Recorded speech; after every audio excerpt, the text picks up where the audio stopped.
चलिए सीधी तस्वीरें आपको बदायूं की दिखाते हैं, जहां पर सूबे के मुख्यमंत्री योगी आदित्यनाथ मौजूद हैं। तस्वीरें देखिए आप। और शिलान्यास होने वाली परियोजनाओं की संख्या है 146 और जिन पर पैसा खर्च होगा 211 करोड़ रुपए। विकास की ये परियोजनाएं समयबद्ध ढंग से हों, कार्य के मानक की गुणवत्ता को हर हाल में बनाए रखते हुए हों, यह प्रदेश सरकार की पहले दिन से मंशा रही है। प्रदेश के अंदर एक विकास का माहौल हो, क्योंकि ये भौतिक विकास के कार्य ही प्रदेश के आम जनमानस के जीवन में परिवर्तन का कारक बनेंगे। इस विश्वास के साथ जब मार्च 2017 में प्रदेश में हमारी सरकार बनी थी, तो प्रदेश के अंदर विकास की सोच को, जो प्रत्येक नागरिक के जीवन में परिवर्तन ला सके, उस सोच को आगे बढ़ाने का जो कार्य आगे बढ़ाया गया, आज भाइयों बहनों, उसका परिणाम है कि 2017 के पहले जब केंद्र सरकार के द्वारा किसी भी सर्वे को विकास से जुड़े हुए, लोक कल्याण से जुड़े हुए किसी भी सर्वे को जब प्रसारित किया जाता था, तो उत्तर प्रदेश सबसे पीछे होता था। लेकिन आज आप सबके आशीर्वाद और सहयोग से, इन जनप्रतिनिधियों के प्रयास से और प्रशासनिक मशीनरी के द्वारा तीव्र गति से उन कार्यों को आगे बढ़ाने के कारण भारत सरकार का कोई भी सर्वे आता है और उसमें चाहे वह विकास से जुड़े हुए हों, लोक कल्याण से जुड़े हुए हों, उन सभी सर्वे में आज उत्तर प्रदेश नंबर 1 या नंबर 2 पर आता है। यह उत्तर प्रदेश की बदली हुई उस तस्वीर को प्रस्तुत करता है जो देश के सामने जिस उम्मीद के साथ,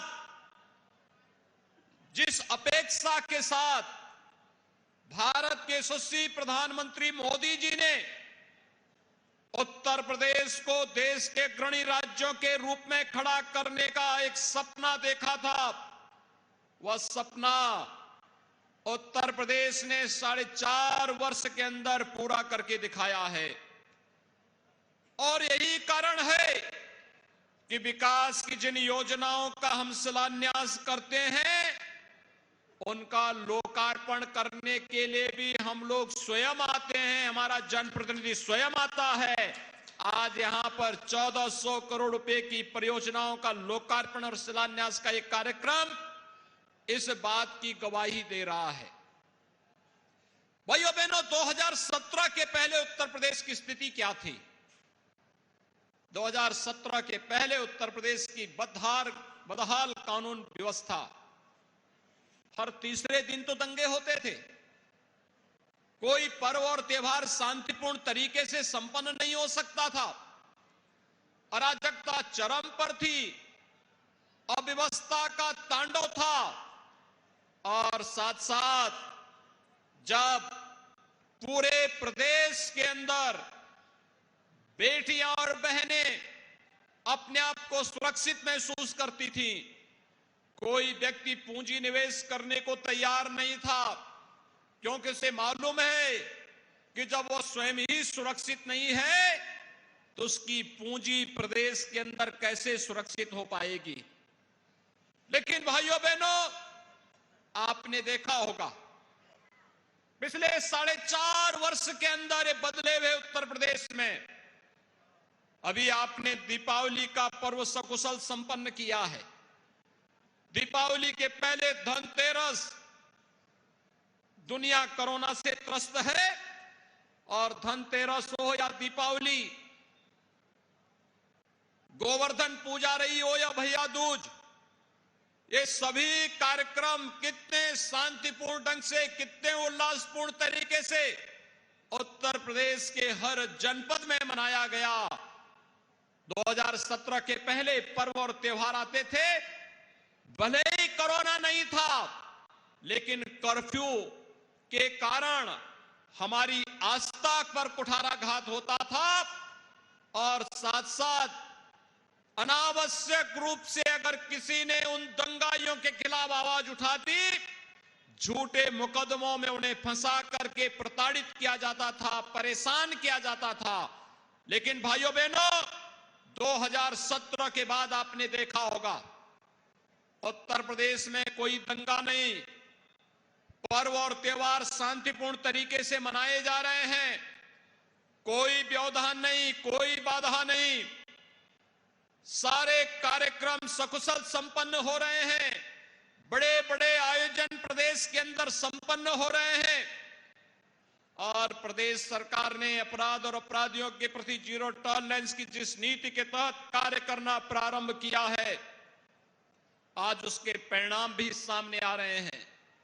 एक तरफ दंगा मुक्त प्रदेश, अपराध मुक्त प्रदेश की गिनती के रूप में उत्तर प्रदेश सामने आ गया है, देश के सामने आ गया है, वहीं देश के अंदर पेशेवर अपराधी और सत्ता के संरक्षण में अपराध पलने वाले अपराधी और माफियाओं के खिलाफ कैसे कार्रवाई होनी चाहिए, उत्तर प्रदेश ने उसकी नजीर भी देश के सामने प्रस्तुत की है।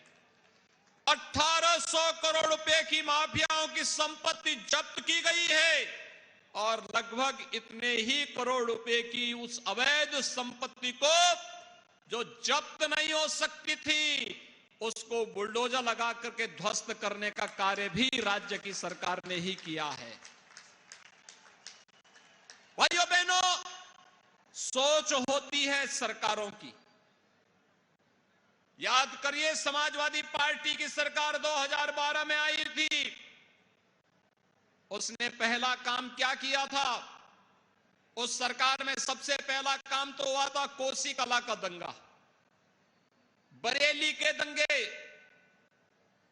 कोसी कला में दंगा, मुजफ्फरनगर में दंगा, लखनऊ में दंगा, कानपुर में दंगा।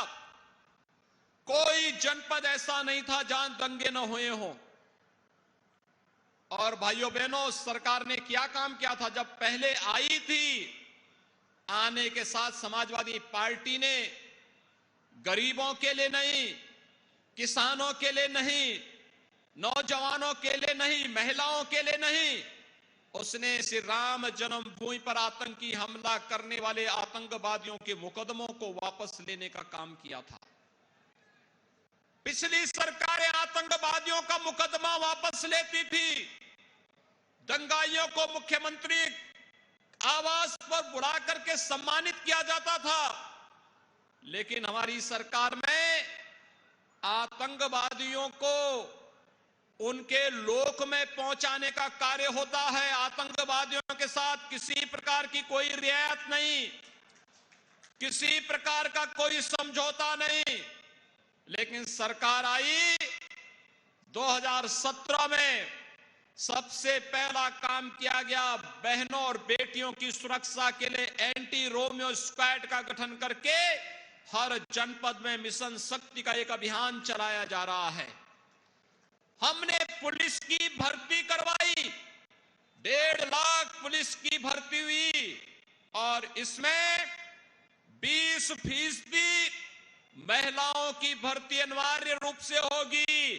आज आप देखते होंगे कि हर जनपद में पर्याप्त मात्रा में महिला आरक्षी मौजूद हैं, जो प्रदेश के अंदर सुरक्षा का बेहतर वातावरण बनाने में अपना योगदान दे रही हैं।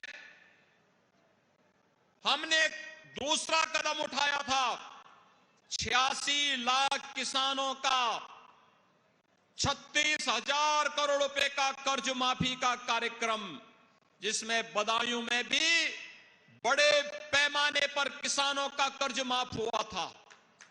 और भाइयों बहनों, हमारी सरकार का तीसरा फैसला था अवैध बूचड़खानों को बंद करके गोवंश की तस्करी को पूरी तरह प्रतिबंधित करने का कार्य करना। याद करिए, पिछली सरकारें आतंकवादियों के मुकदमों को वापस लेती थी। पिछली सरकारें महिलाओं की सुरक्षा के साथ खिलवाड़ करती थी। पिछली सरकारें किसानों को दी जाने वाली मदद में कोई सहयोग नहीं करती थी, बल्कि किसानों को मिलने वाली केंद्र सरकार की सहायता को भी हड़पने का कार्य कर जाती थी। भाइयों बहनों, गौ तस्करी और अवैध बूचड़खाने पिछली सरकारों की पहचान थी। हमारी सरकार ने तो न केवल अवैध बूचड़खाने बंद किए, बल्कि हमारी सरकार ने भाइयों बहनों जितने भी निराश्रित गौवंश थे उनके लिए गौ आश्रय स्थल बनाने का कार्य भी किसी ने किया है तो हमारी सरकार ने किया है। और भाइयों बहनों, हम लोग लगातार इस पर कार्य कर रहे हैं। जो किसान अपने घर में निराश्रित गौ वंश को रखकर के उसका पालन पोषण करेगा, हर गौ वंश पर 900 रुपए हर महीने सरकार उसको देने का कार्य कर रही है। जो कुपोषित परिवार अपने घर में एक ब्याई हुई गाय निराश्रित गौ आश्रय स्थल से लेकर के अपने घर में पालन पोषण के लिए लेके जाएगा, उस परिवार को भी हम लोग 900 रुपए हर महीने गौवंश की सेवा के लिए उपलब्ध करवा रहे हैं। पहले गौ तस्करी होती थी, अवैध बूचड़खाने चलते थे। आज गौ तस्करी नहीं, आज तो भाइयों बहनों गौ सेवा का कार्य करके भारत की धरती से, उत्तर प्रदेश की धरती से गौ हत्या के कलंक को सदैव के लिए समाप्त करने का कार्य भी किया जा रहा है। ये बदला हुआ प्रदेश आज इसीलिए विकास की प्रक्रिया के साथ आगे जुड़ा है। पहले नौकरी निकलती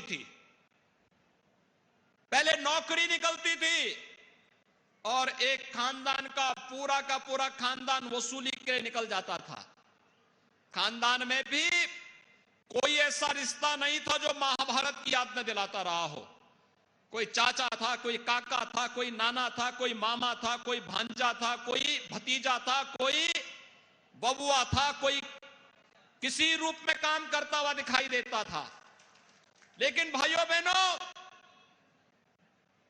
नियुक्ति के नाम पर पैसा वसूल लिया जाता था। नौजवानों की नियुक्ति नहीं होती थी, क्योंकि जब व्यापक धांधली होने लगती थी कोर्ट उसको स्टे करता था। आपने देखा होगा 4.5 वर्ष के अंदर 4.5 लाख नौजवानों को प्रदेश के अंदर नौकरी दी गई है। 4.5 लाख नौजवानों को। और किसी भी नौकरी के नाम पर कोई ये नहीं कह सकता, किस नौकरी पर कोई प्रश्न नहीं उठा सकता है, क्योंकि प्रदेश का हर नौजवान जो आरक्षण के नियमों का पालन करते हुए व्यवस्था दी गई है, संविधान की इस व्यवस्था का पालन करते हुए अगर प्रदेश के अंदर अपनी मेरिट के आधार पर नौकरी प्राप्त कर रहा है, ये प्रदेश के लिए एक उपलब्धि है। उसकी प्रतिभा और उसकी ऊर्जा का लाभ हम प्रदेश के विकास में लेंगे। और जो लोग सरकारी नौकरी में नहीं प्राप्त कर रहे हैं उनके लिए भी हम नौकरी के रास्ते निकाल रहे हैं। कुछ सरकारी सेवा में आएंगे, कुछ निजी सेवा में आएंगे, कुछ लोग रोजगार में आएंगे, कुछ सतत रोजगार में आएंगे, लेकिन इन सबको जोड़ने का कार्य करेंगे। लेकिन 4.5 लाख नियुक्ति प्रदेश सरकार ने 4.5 वर्ष के अंदर प्रदेश के युवाओं को उपलब्ध करवाए हैं। निजी निवेश के माध्यम से भी बड़े पैमाने पर निवेश की उन संभावनाओं को बढ़ा करके रोजगार को आगे बढ़ाया है। 1,61,00,000 से अधिक युवाओं को प्रदेश के अंदर रोजगार उपलब्ध हुआ या नौकरी निजी क्षेत्र में उपलब्ध करवाई गई। और भाइयों बहनों, 60 लाख से अधिक लोगों को एक जनपद एक उत्पाद या विश्वकर्मा श्रम सम्मान, प्रधानमंत्री मुद्रा योजना, प्रधानमंत्री स्टार्टअप की योजना, प्रधानमंत्री स्टैंड अप की योजना के माध्यम से प्रदेश के अंदर